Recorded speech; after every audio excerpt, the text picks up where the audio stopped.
Look at us with intros and music and stuff. I'm feeling good, boy. We taking it to the next level. Welcome to Ask a Black Doctor.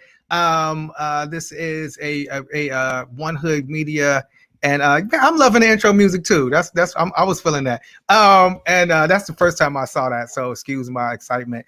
But this is a collaboration between One Hood Media and the Gateway Medical Society. And we have been doing shows since May. It started with Ask a Black Doctor about COVID-19, although we're still in our COVID-19. We just made it Ask a Black Doctor, so you can, hop in the chat. You can have, whether it's COVID specific questions, vaccine related questions, or just general questions for our doctors. We have 3 doctors with us today. Our theme today, we wanted to talk about, 1 year later. It was really a year ago around this time that we kind of got into this lockdown. And although, everybody didn't lock down in the same way, maybe we'll talk a little bit about that. And you could argue whether or not we locked down at all in the United States. We're a year later, and we want to kind of, talk about where we are and where do we believe that we're going. And so if we can kind of bring our doctors on, and I want to have our doctors introduce themselves, say a little bit about yourself and your practice, and then we'll get into the conversation. So I want to start with Dr. Pilgrim. If you want to just introduce yourself, and this is your first time, so welcome to the platform, and say a little bit about yourself. What made you get into medicine? What's your current background? And we'll go to Daniel and then Shantal. So I'm Dr. Astrid Pilgrim, originally from Jersey, and I'm back in Pittsburgh. I actually went to undergrad at Pitt, and I came back now to do this critical care fellowship. So I'm one of the critical care fellows at UPMC. I got into medicine after running as fast as I could from it for a very long time, because after I finished, I felt like another 4 years was ridiculous. But at the end of the day, I really liked helping people. And no matter what I did, I always found like the body interesting, and my mission to help people was always forefront. So I went into medicine. I went into critical care medicine because it's like high intensity, really sick, high intensity, and I get to do things and see like an immediate result. I'm a person who likes high intensity things and immediate satisfaction. So that's how I ended up in critical care medicine. So is that like an emergency room type of situation? It's in the ICU. I only deal with patients in the ICU. Got you. I got you. Okay. Well, welcome to the show. And thank you for, we're glad your journey ended up with something that you're passionate about. Daniel, you want to give us a little background? Oh, we're happy to have you. A little background about yourself? Yes. Hey, my name's Daniel Salahuddin. I'm happy to be back on this show. I was back here in November, and I think earlier in the pandemic as well. So I'm in my 4th year of training in both family medicine and psychiatry. I'm from the Tampa area, went to school in Miami, went into medicine basically because I want to be using medicine as a means to promote social justice. And so that's where my interests in both primary care, behavioral health, in addition to public health, come in. And so, like I said, I'm looking forward to this conversation, and happy to be back on. Great to have you. And you were on show number 1. It's only right that you come back to talk about it a year later. Shantal. Yes, thank you. I'm Shantal Villalobos. I got to be on the very first Ask the Black Doctor show with Jasiri, so he's been tolerating me this whole time, making a couple appearances and getting folks riled up sometimes with the conversations we have. But I am a family medicine resident, currently in my 3rd year, going to be graduating very soon. I'm in the same program with Dr. Salahuddin, and we are blessed to be working in an underserved community in McKeesport. And I've pretty much have been driven and very passionate about working with underserved populations, coming from California myself, growing up in Mexico, and then going to the US and seeing all kinds of disparities amongst the communities where we were living, and just wanted to be able to make an impact and give back to those communities. I wanted to get involved, and then I loved medicine and I loved science and that whole cliche. So getting really excited about medicine was the way that I thought I could make that impact. So here I am today, and hopefully we'll be staying around the Pittsburgh area to continue working and helping the communities here. I'm involved with the Gateway Medical Society, as my colleagues here on this call as well. And we are an organization that is a collaboration of a bunch of minority physicians helping in Pittsburgh specifically to meet the needs of the community, to have an impact.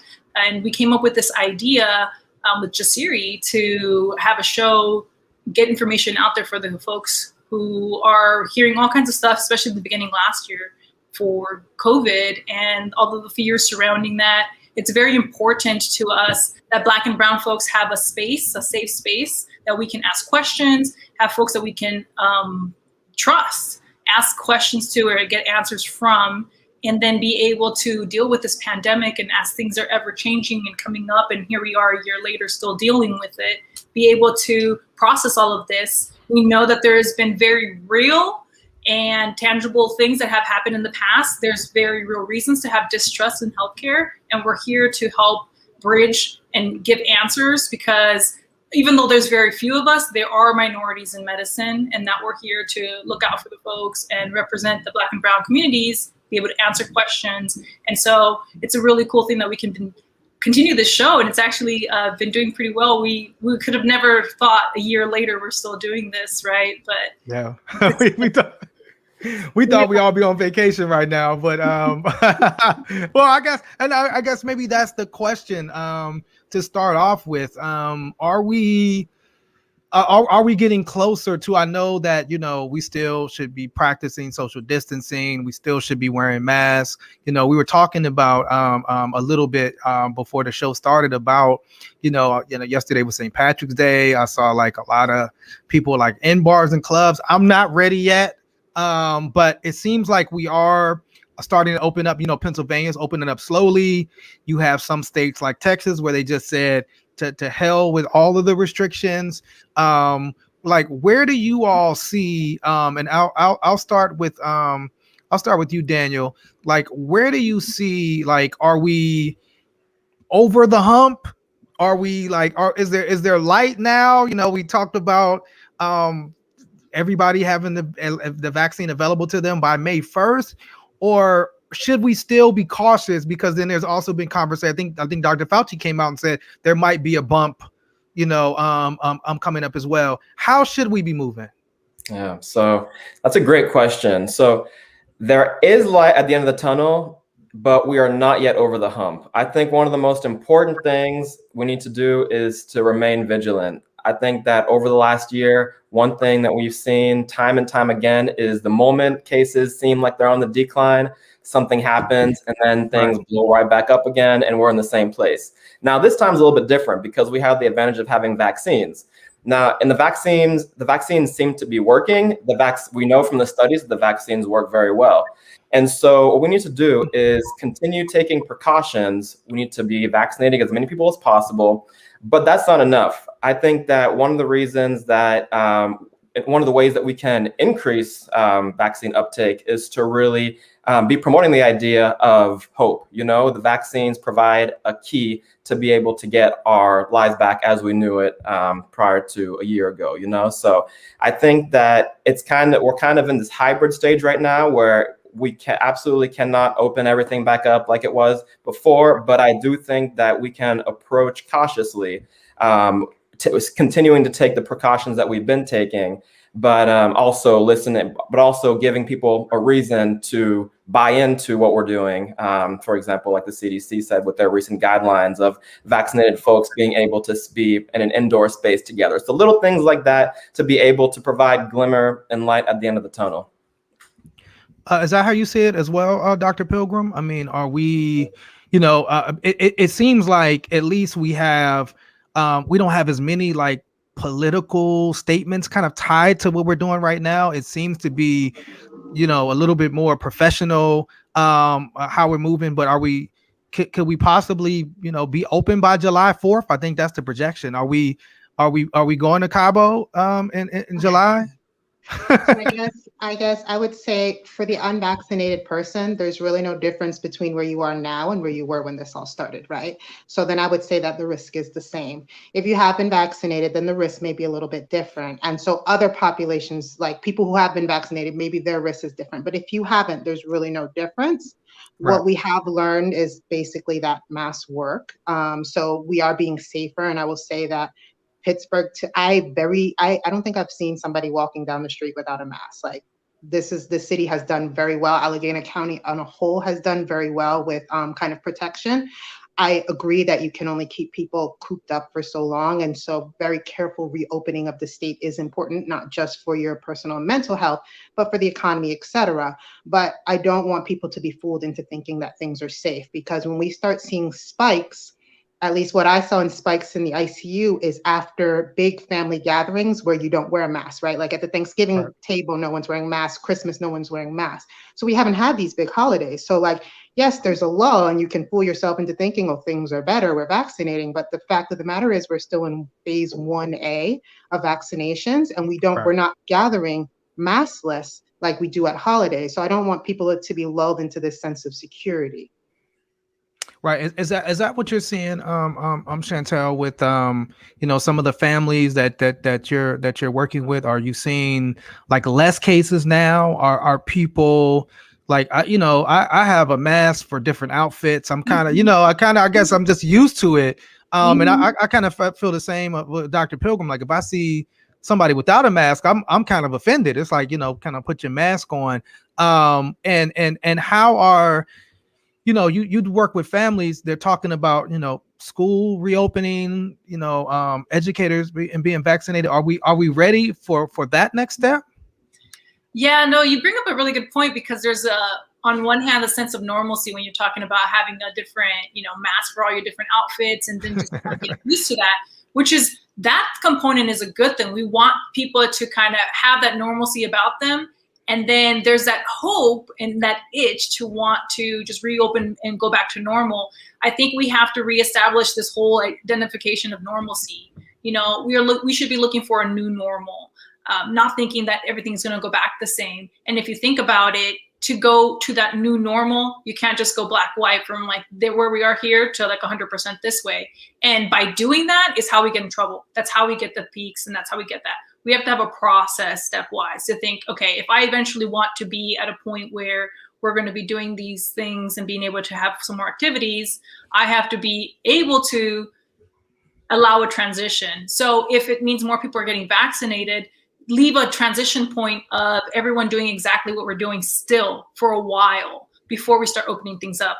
And then you have more people getting vaccinated, and maybe there'll be incentives where it's for folks who are vaccinated, or things that like the CDC putting out that we can be unmasked around each other if you have the vaccine. Hopefully that's going to encourage people to want to get the vaccine as it gets more accessible, and then allow that transition to say, maybe things can open up with masks, not think that everything can just open back up and you're not wearing masks. Like masks need to stick around for a while. And then we have to expect things that are coming up. So the next wave, I would already say, is going to be Easter. So that's going to be the next little peak that we're going to have, because we're still in the very beginning of vaccinations getting out there, and then people itching to be done with it. And every time there's a holiday, like you said, and people are gathering, that's the time.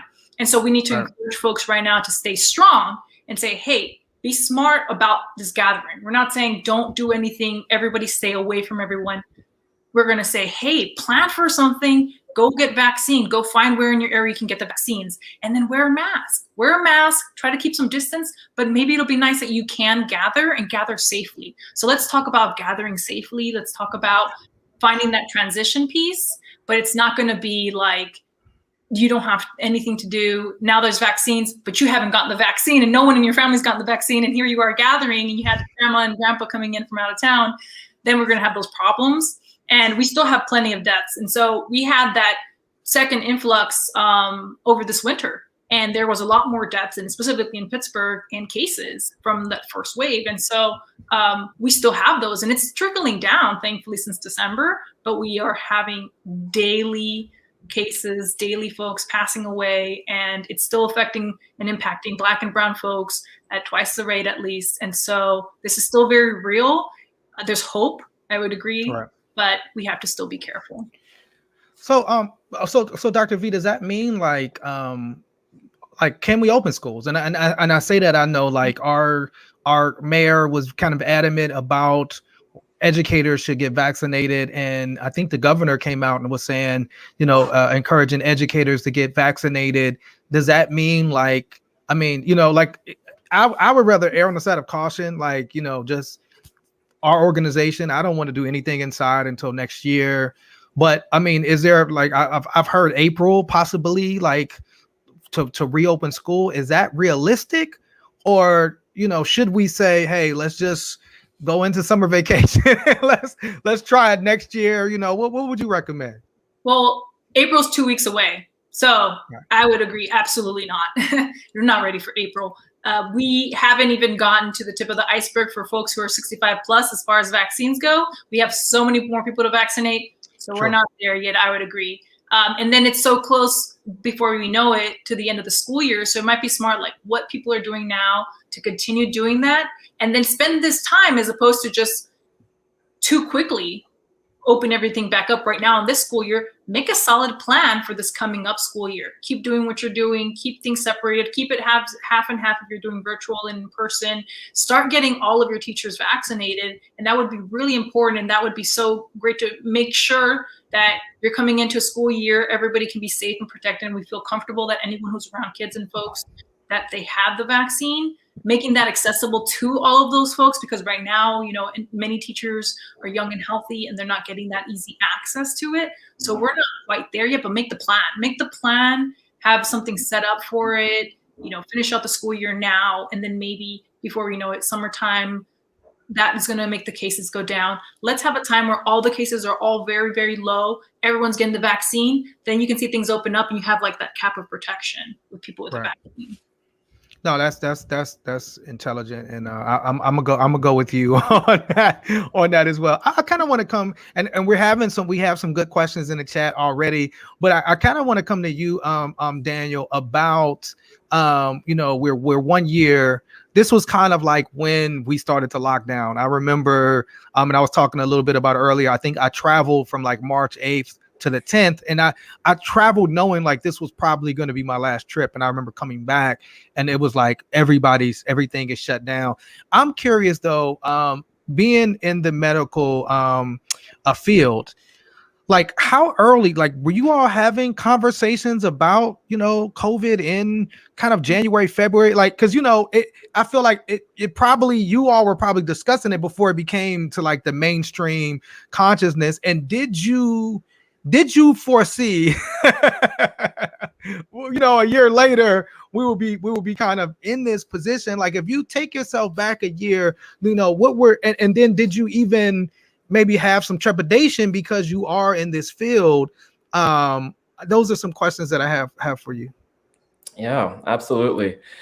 As I reflect on the last year and the timeline of how everything went down, it's really it's interesting to think about, and it brings up a lot of different feelings and emotions just because it was such a process. Being in the medical field, I feel like at least my personal experience, we were going through this very much the same way as the rest of the country was.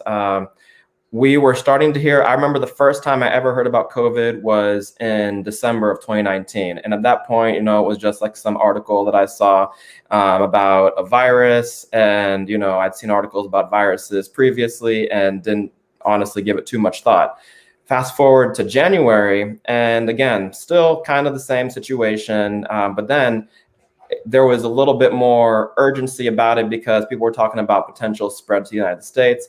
And I believe the first case was detected in the United States in January. And so again, it was still on our radars, but not anything that we could imagine to the magnitude that it eventually became.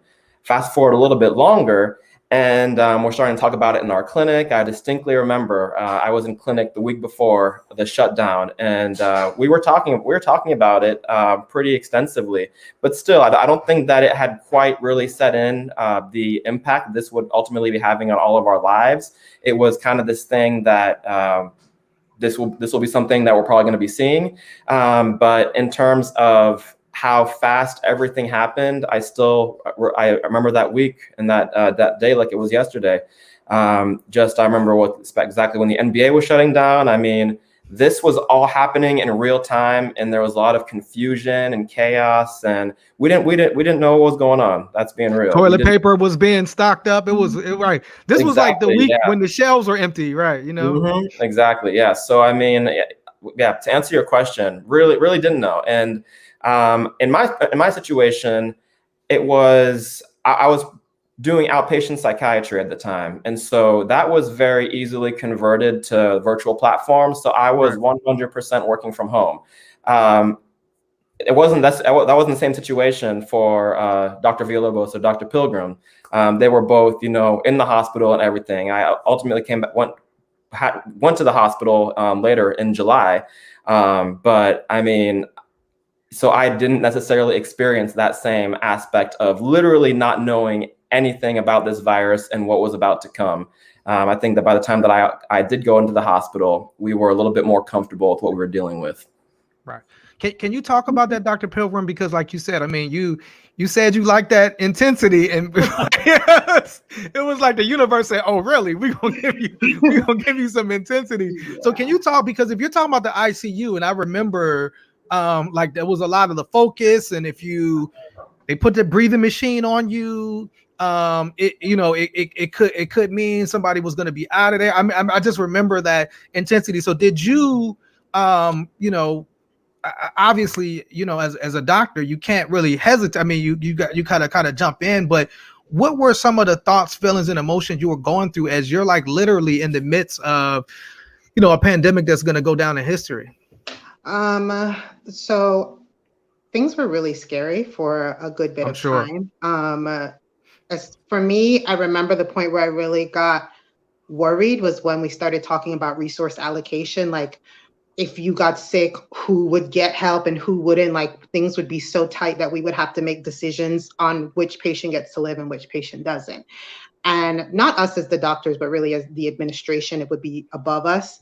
And that was mostly because of what was happening in New York City. Like, Pittsburgh didn't really we never saw New York City numbers, but we didn't get hit until much later. So thankfully, we had time in the hospital to kind of prepare and stock up on N95s and PPE and all those type of things, as opposed to our colleagues in the city who I saw pictures of them wearing plastic bags and like doing whatever they could. And I trained in New York on Long Island, and I talked to my friends there, and they were basically like, whatever specialist you thought you were, you're not anymore. You are now a COVID specialist. So people who went into training for psychiatry, neurology, GI, everybody was working COVID units.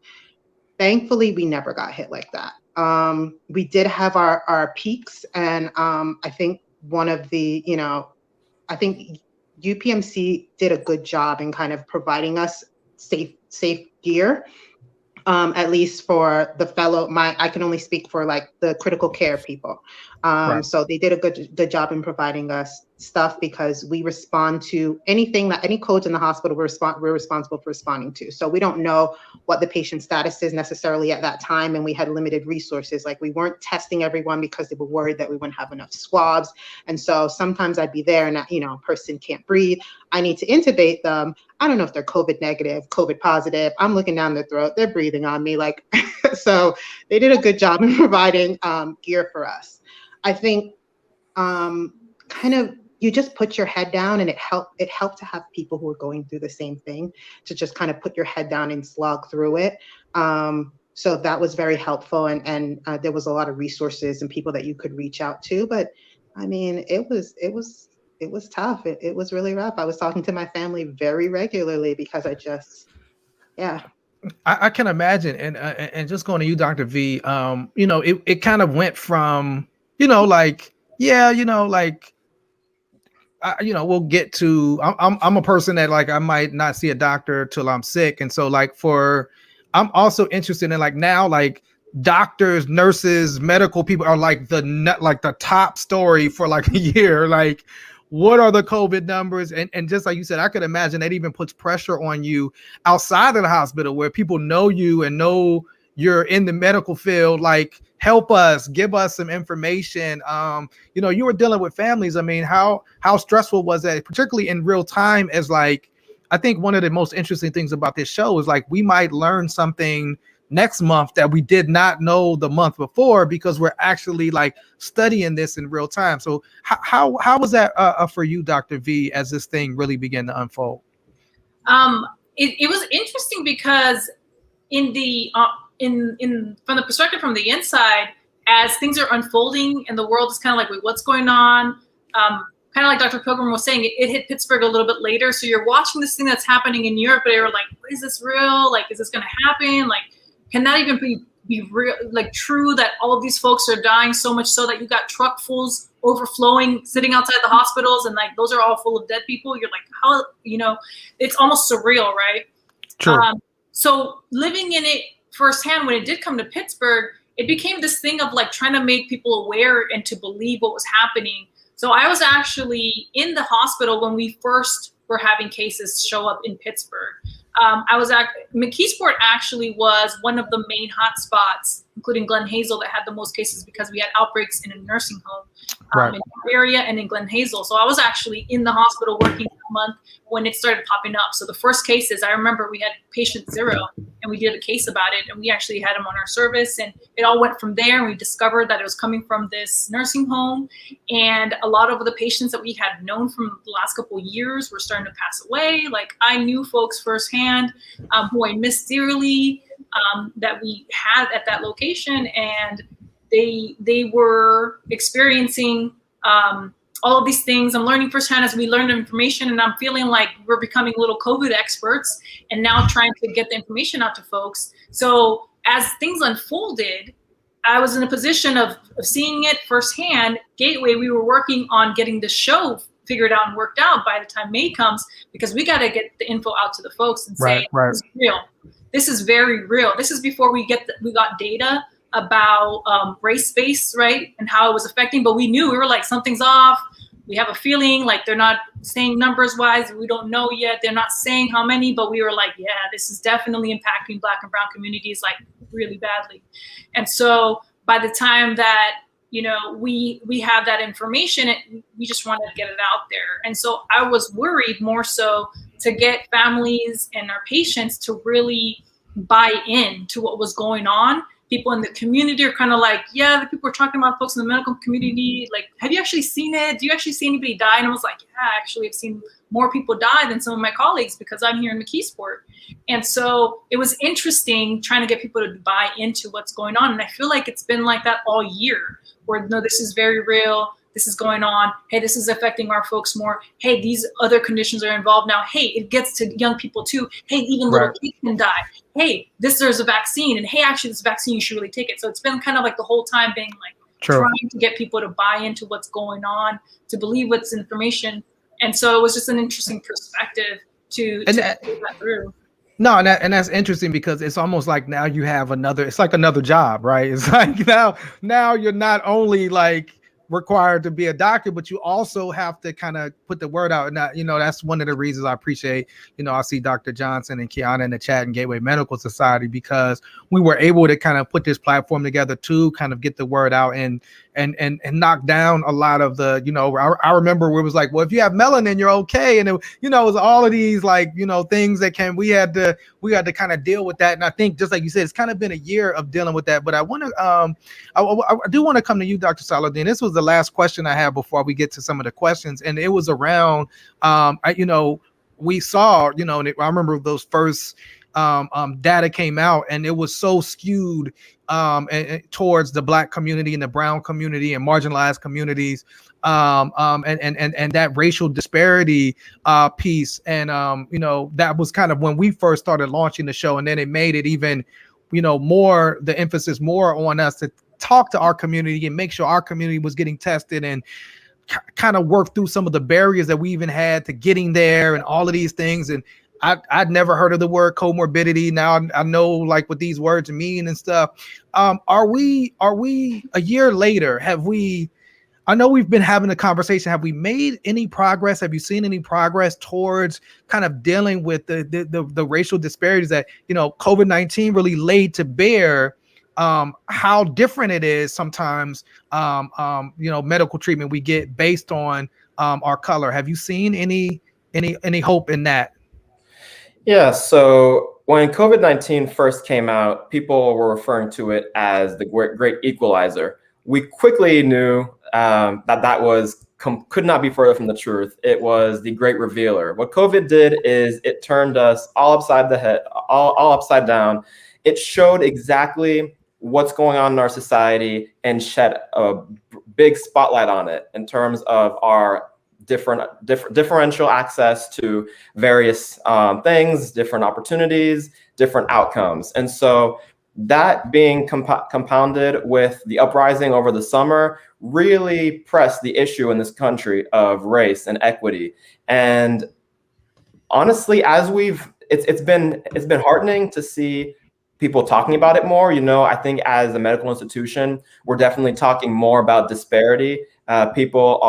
We're having more emphasis on curriculum development, talking about race-based medicine and the problematic use of that aspect. We're having more incentive to have people in the medical community be thinking more about the social environment, the built environment, where you're from, your context, your neighborhood, where you're growing up, and everything like that affects your ultimate health. Because a lot of times, medicine is guilty of operating in a silo of all we do is medicine, we don't do anything else, and that's it. And that is completely the wrong approach. So I do think that we've been able to have that conversation. But I mean, unfortunately, when it comes to these disparities, they took so long to develop. I mean, we've been at this in this system of oppression for hundreds of years, and so this is not going to. We're now starting to have the initial conversations to create change, but this is going to take a long time. We're going to have to keep the pressure coming, and we're going to have to be holding people accountable. We're going to have to be holding our systems accountable, so that next time we are confronted with another pandemic like this or any other situation that rocks the foundation of our society to the core like this, we are more ready, because this response and what we've seen and the number of unnecessary deaths that we've had in our community, it's just, it's completely, it's not okay. It's not okay. Absolutely. No, that you make a great point. And you had also talked about earlier, just acknowledging that even the rhetoric around the virus, leading to an increased violence against our Asian American brothers and sisters. And, we definitely stand with our community, our Asian American community, and denouncing, that vitriol that has come to them it's something that you don't think would come with a virus, but that, white supremacy in America goes hand in hand. These are Jasiri's words, not Gateway Medical Society. I'll take the blame for that. But I do want to get into these questions, and I want to start with you, Dr. Pilgrim. And the first question, it says, and this is from Kiana. It says, do you have any information on individuals that with heart disease being at a higher risk of adverse reactions to certain brand of COVID vaccine, or is this a myth? So I hadn't heard this one, but I just wanted to pose that to you, Dr. Pilgrim, or if anybody else wants to kind of jump in on that question. I have not heard of that. I can't speak definitively, but I haven't heard about heart disease being a high risk depending on what brand of COVID vaccine you got. Have you all heard of this, or is this just a myth? Something that's been going online? Have any of you all heard anything around that? I haven't heard any specific myth, because I think this is a myth, about heart disease and any one specific vaccine, Pfizer, Moderna, AstraZeneca, Johnson & Johnson being worse or having more adverse effects. But I have heard it for other conditions.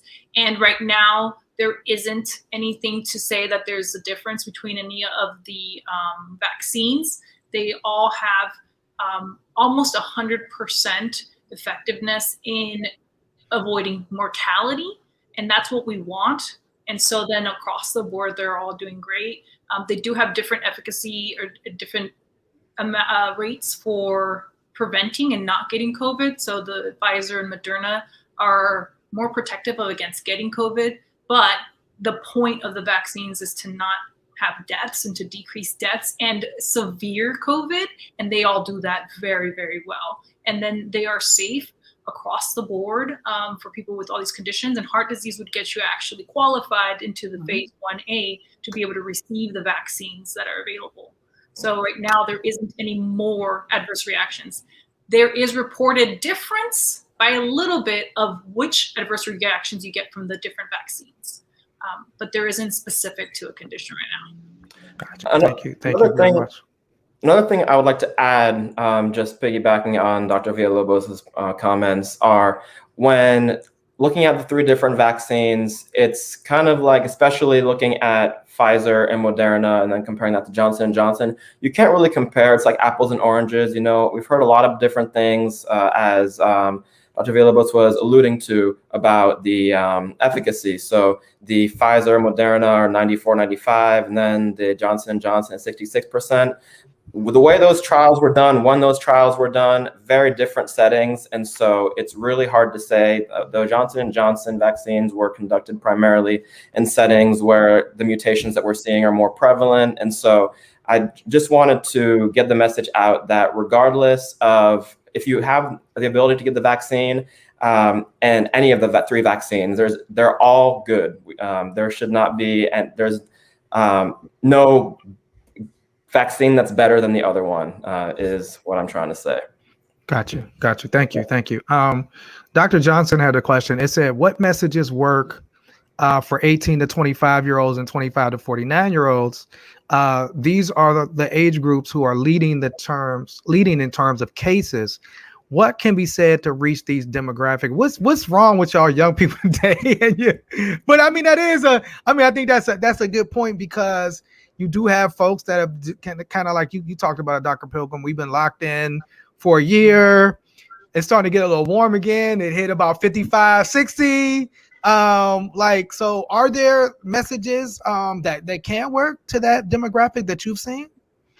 I mean, I think it's kind of unfair, because initially we were being told false messages by the administration, right? We weren't being told the truth. So partially it is not the young folks' fault. We were misled.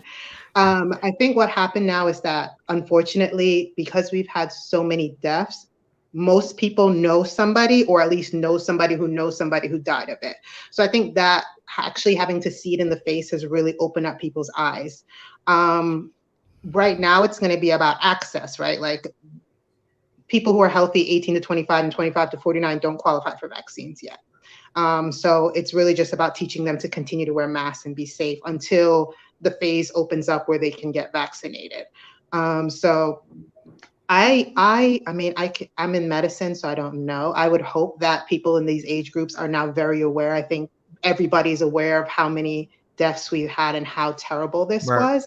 And we just have to now kind of wait for our time to get vaccinated. Yeah, if it's 3 months, I mean, I know it's been a long time. I would just say, let's hold on. let's hold on for these last couple of months. I want to bring this to you, Dr. V. Kiana says, I've heard a lot of young and middle-aged healthy people say they don't think they need vaccinated. Like, what's your advice for somebody like, yo, I'm healthy? And you know, I've heard this. I saw, I think, and we talked a little bit about that earlier. I just saw something at NPR that was a poll that actually said the vaccine hesitancy is pretty much the same between blacks and whites. And they were actually saying that the people that were most hesitant about the vaccines were actually middle-aged white men, specifically Republicans. I mean, you know, you could pretty much understand why that is. But what do you say to somebody that's like, I'm healthy, I work out every day, I take my vitamins, like, you know, I don't believe I need the vaccine? You know, what advice would you give them? Yeah, it's tough because my belief system and where I'm coming from, I have approach to life about the community and about, you know what I mean, you are supposed to be looking out for your neighbor as your brother or your sister. And so my approach is that, my belief is that. So I have to feel the person that I'm speaking with. But I do try to reach out to that part of someone if that is in them. Because honestly, this is a pandemic. It is a global pandemic, and it is an impact globally. We have to think of it, and as providers, a lot of the times we're thinking of it as a social and public health issue, and not just for the individual. And it's really hard sell sometimes in the US for, you know, the individualistic mind. It's like, this is about me, and I'm all right, so this is all good, whatever. So it's really hard because, well, on one end, separate from you, this is about protecting the community and protecting others. But now we do have a little bit on our side to say, actually, well, let's talk about you. Even being healthy and even not having any comorbidities and even being young, guess what? There's still a good risk that you could die.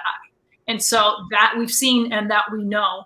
Unfortunately, that's better ammo to convince folks who are just like, well, I really only care about me getting hurt or getting sick and having problems. Where I can say, what is the harm in getting a poke? Take a poke. Be protected. At least know your chances are slim of passing away by getting this vaccine. It's really, really well protected from death and from severe COVID, so that you have good odds that you're going to be okay. And that's really why you should be getting the vaccine. Now, also, by getting the vaccine, your chances of contracting COVID go way down too. It's not 100%. It's in the 90s for Moderna and Pfizer, and it's in the 60s for now with Johnson & Johnson. But that means that you're not going to be spreading it to the community as much. And that means that you're going to be able to gather with your family members, get the vaccine, and be able to feel comfortable that you can see your grandma who has the vaccine, and that you're not going to be causing her harm or spreading it to other folks. You'd really be doing yourself and your family justice. But then I also like to kind of hold people to a social responsibility. So as the young folks and as the next generation, we need to be thinking about having the responsibility to be the ones to be leading and right now and protecting our communities. And so say, this is everyone's social responsibility to be getting the vaccine and to really consider all of those things. I agree with Dr. Villalobos. It's really hard to convince people to think about the community at large because you want to think about yourself. But the way I tell people is, I'm like, you don't really know how you and COVID are going to interact, right? Some people get coronavirus, they never know they have it. Then they get tested, they find out they have the antibodies. But young people have gotten coronavirus and died from it. So you don't know until you get it how you're going to react. And we always talk about recovery, like young people recovering, but we need to talk about what recovery is, right? You may have gotten coronavirus, you've been in my unit, you were intubated and you go, but now you're weak, you can't even walk up a flight of stairs, and who knows we don't know yet what long-term effect your lungs are going to have, right? So like, you have to think about these things when you're making these decisions. It's about the community, it's also about you. And is it worth maybe getting coronavirus or just taking the injection, which has been shown to be safe? Right. I would, when discussing taking the vaccine with people, I think that it is important to present the facts, the information that we have.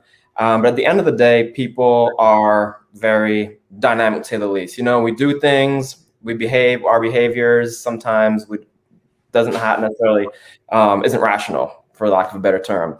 So I think one of the most effective things to do is really take time. If you're trying to get a loved one or family member to take the vaccine because you care about them, you want them to be protected, etc., I think really taking the time to listen to them and understanding their why, like finding out like what is it, what are their values, what's important to them, and then like where did the disconnect lies? Because I think having an honest conversation like that and seeing the person for like not as a person who is refusing the vaccine, but as a person who may be scared, that may come up, who may be having some previous experiences that has completely made them distrustful of the system. And we have a lot of reasons for why there should be distrust. But in general, I think that just having that one-on-one interaction is so powerful because it really gives people the impression that they're being listened to. And I mean, at the end of the day, that's all we want. You make a great point. And touching on that, we have a question directed towards you. Dr. Daniel, to address the mental health issues related to kids being out of school. That's been a big thing. And shout out to the teachers. We kind of talked a little bit about it, on what Black Pittsburgh needs to know, just having to change almost 100% of how you thought about this year was going to be. But there are, both of my children are on Zooms, computers, not really interacting socially. It's like, they were doing swimming and they were doing karate. Like all that stuff gets cut off, and now you're like in the house. Can you talk a little bit about, maybe give some tips about, how do we address some of the mental health issues related to, children not having that social interaction, and kind of having to just, be on this computer and not have that like physical human touch. Right. Yeah. This has been devastating for children. My heart goes out to children, families out there, because this is not normal. This is not normal for children. Children should be socializing with each other, learning about the world, interacting, and all that has been taken away. And in exchange, we have, forced to doing virtual learning and everything like that. So, I mean, in clinic, I've seen a lot of kids coming in with a complaint that may be related to like a physical complaint, or like but doesn't quite line up. After asking a few more questions, it's like, no, this kid is depressed. And same thing with anxiety as well. Like parents come in, see me and talking about these are having all these new behaviors. Everyone's getting frustrated with each other. And again, it's outward manifestations of stress responses effectively. And so, this is an extremely stressful time. So what's next? What do we do about that? So I think that, well, number one, I think we need to just emphasize the sooner that we get as many people vaccinated as possible, the sooner we'll be able to get back to having kids interacting with each other more often, seeing each other and their loved ones. So that's the first thing. But in terms of the here and now, like this kid is in my house, having children in the house, what do we do? So I think that just doing things to increase engagement with the outside world. So going outside, it's starting to be a little bit nicer out. So like having like socially distanced play dates. I know that's kind of difficult with kids, but I mean, the kids are wearing a mask and everything. I think that should be okay.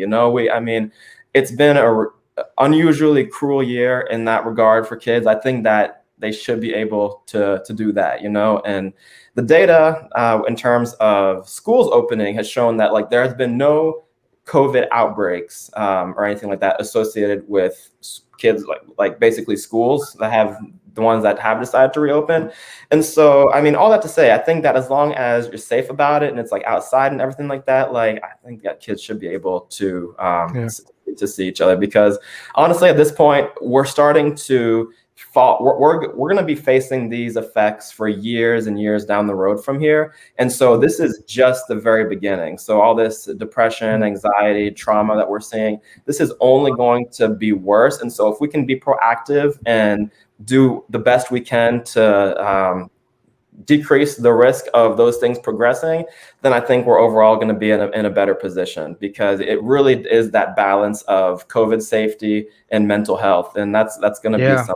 Yeah, that's a delicate balance. Well, it's going to be a nice weekend, so hopefully, at least in Pittsburgh, it's supposed to be sunny and nice. So this weekend, I'm gonna try to get some sun in. So we only have 10 minutes left, but I do see two questions I definitely want to get in. I'll come to you, Dr. Pilgrim, for this. It says, what risk does the new variants pose to people who have been vaccinated? We're hearing a lot about new variants, and will the vaccine with the new variant, and I know you are talking about like a flu virus. This is some of the things I learned, like changes and redevelops, and I'm like, oh really? So what do you are these new variants also covered with the vaccine, or how is that happening?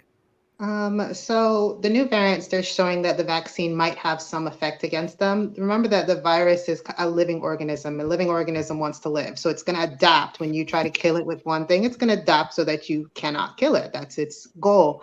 The vaccines, however, there's always something that's common, right? So it can't change completely. So the vaccines have been shown to have some effect. Is it as effective as against the original strain that we targeted? Probably not. But what we're hoping is that if you do get infected with a new variant, that it's a milder illness, right? And that you're not dying from it. The exact numbers I don't have for you. Gotcha. I think from the recent postings since for March, they have been, continually studying it, and they are doing really good with preventing and keeping down mortality and severe COVID, which is great, even with the strains. Some of them are showing that the one from the UK is a little bit more infectious, and so people get COVID. You might get that if you have the vaccine. You might get sick, but you're still pretty well protected from dying, and so then that's a really good thing thus far that we're seeing. Absolutely. I want to stick with you, Dr. V, for this question, because this is a common one. Do you think I haven't got the virus? I haven't got it by now. Why do I need, if I haven't got the virus, why do I need to get I'm sure you all have heard this a lot, but that's a pretty common thing. I haven't got it. Am I, maybe I'm immune. I don't know. But so what do you say to somebody that's why should I get the vaccine if I haven't got COVID by now? The answer to this is the same for any vaccine, I think. And the analogy I like to use is seatbelts. Have you been in an accident, Jasiri, in this last year? I have not. Do you wear a seatbelt? I do. Why? You haven't been in an accident yet. Why would you wear a seatbelt? It's because you have every single time that you get into a car risk of getting into an accident. You could be the safest driver, but yet you can still get hit and you could die from an accident. And yes, there's freak accidents where seatbelts have been shown. If you were wearing it, you got stuck. That's so rare. It's so rare. So the odds are, no matter what, it's always better to wear a seatbelt. Same thing. Odds are you should get a vaccine, because there's always, every single time, there is the potential and risk of you getting COVID and you could die. And that's with every breath that you are out and about. And so you should definitely get the vaccine. If you haven't gotten COVID yet, that's wonderful. If you've never been in a car accident yet, I still encourage you to always wear your seatbelt, because there's always the risk. And so everyone should get the vaccine. Gotcha. This is a question, and hopefully I can get these last two in, because this kind of is I'm not terrified of needles, but I don't like needles. So I kind of want to ask this question. What would you recommend to somebody who is terrified of needles when they get a shot of any kind? You don't like needles. I don't have no tattoos. I don't rock with needles. So what do you say to somebody that kind of like what you said, Dr. Salahuddin, you might have had an experience, that needles turn you off, it's a beast thing. Don't be afraid. I'm sorry. I leave that comment. What do you say to somebody that's I don't like needles? Is that? I mean, I think at that point, it has to be have a real conversation about COVID versus the temporary needle thing. I remember, I think it was my first one. I literally I didn't feel the needle come in, but that's invalidating. All that to say, basically, try best to go to your happy place. just somebody distract you real quick. What's over here? Dig deep for 3 seconds. Dig deep, and it'll be over before you know it. Don't look at it. Not look works. I actually was part of a vaccine event this last weekend, and people were actually very surprised. I was able to give a bunch of people the vaccine, which was really cool. And it's a very small needle. People were all the time telling me that's a lot smaller than I expected. Oh, I didn't even feel that. That was actually really good. And so I'll encourage them to say, don't even look, distract them away. As I'm cleaning it, then do it real quick. And so then having it done quickly with the distraction. If somebody is really afraid, you can have somebody hold their hand, or you can say, hey, I could even put some numbing spray. I would even do that to the extent it's you won't even feel it. So finding a way to work with it, but say, hey, let's just still get this. Mm-hmm. Gotcha. That's great advice. So last question. And people are this is Kiana, since people are traveling and will continue to travel, can you offer risk reduction in this area? You had mentioned Easter's coming up. I believe Passover's coming up as well. So if folks is like, I've been locked down for a year, I'm trying to hop on this plane somewhere. Are there some things that you would recommend to just help them to stay safe? Is that for me? Yeah, go ahead, Dr. Bogle. All right. So I advise against traveling. I want to say that just like I advise against traveling unless it is 100% necessary. You should not be traveling. If you do need to travel, or if you just don't care and you want to travel, then what I have seen, because I did have to travel, I've seen people wearing masks. Well, you're mandated to wear masks, but I also see people wearing face shields in the airport, on the plane. And so I guess do the best that you can to protect yourself. On the airplanes, they do say that you can remove your mask to eat snacks and then put it back on. If you have a 3-hour flight or 4, just don't take the mask off. Honestly, just keep everything on and try to wear as much protective equipment as possible until you get from point A to point B. And then when you're out in the open, you can take off your mask and you do whatever. I would add to that, make sure to get COVID tested. If you're going to do it, be responsible, get a COVID test beforehand. And then when you return, if you're going to be there for an extended period of time, get a test when you arrive at the location a couple of days in, and then get a vaccine. So if you want to travel, get a vaccine. There's a lot of different pop-up areas that are getting vaccines to folks who are not part of the 1A group, like the vaccine event that I did. And there's many more pop-ups to come. And so you can get a vaccine, just got to really look and hunt it down. Check out the gatewaymedicalsociety.org, because we're keeping a live list of under the COVID areas where you can sign up to get a vaccine. So if you're really going to travel, you're making plans, get your vaccine now so you can have your second dose in a couple of weeks from now. Get a COVID test before and after, mask up, and distance definitely. And the airport, it's available at Pittsburgh Airport. Like they have an area for you to get both of the COVID testing. There's like no excuse for you not to get a test. I did not know that. Okay, don't have to pay that. There's free ones around, but no, that's dope. Well, thank you. Well, we made it through. We appreciate Gateway Medical Society and you all kind of going through our 1-year catch up. We like you said, you can go to gatewaymedicalsociety.org, or you can go to their Facebook page. Definitely continue to support the great work that they're doing. And we appreciate you all. We know you all are super busy. We appreciate you taking time out of your busy schedules to share with our community this evening. This has been Ask a Black Doctor. Until next month, we will see y'all. Peace.